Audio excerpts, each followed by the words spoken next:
The difference between hearing someone speak and attentive listening is that the latter is done with feeling and patience. No interruptions to have your say or what to say next or to find it even boring. It requires to be present in the moment. Imagine the words as if they appear in front of you, and that you leave personal interest and pride by the door. Conflict resolution and collaborative efforts will all benefit from this. Attentive listening will forge a bond between you and the speaker, and an atmosphere of trust is born. It will make you understand the situation from the root and diminish confusion. Deep reflection activates when you have listened intently, as if you're listening with your heart and mind. When I write, especially my fictional literature, I see life through our 5 senses. I listen, observe, touch, smell, and taste. My mind switches on. I feel more compassionate and connected to people. My vision becomes clearer and less blurry. Dan Siegel, professor of psychiatry, said the following about reflection. In education, we have focused on the basic skills of reading, writing, and arithmetic.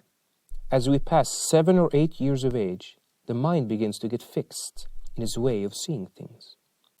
The brain has a natural tendency to imprison us in a false belief that the thoughts and feelings are the total of our identity.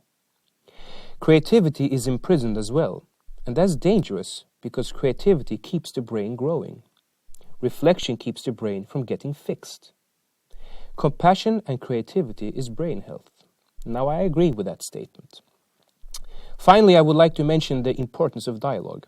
It is where we take all of our reflections and attentive listening to the table and compare notes. We speak calmly. Here we can discuss certain issues from society and create a broadened awareness.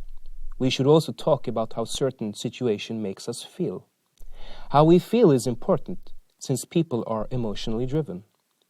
Both at home and school should set aside time for these kind of talks. During discussions, we learn from one another. It's a collaborative effort which creates balance.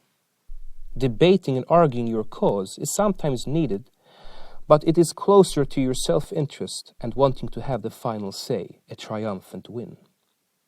Listening, reflection, and dialogue is a foundation for collaboration and a method to set aside short-term ego for a higher goal of reaching a sustainable future, where we include all voices and ideas.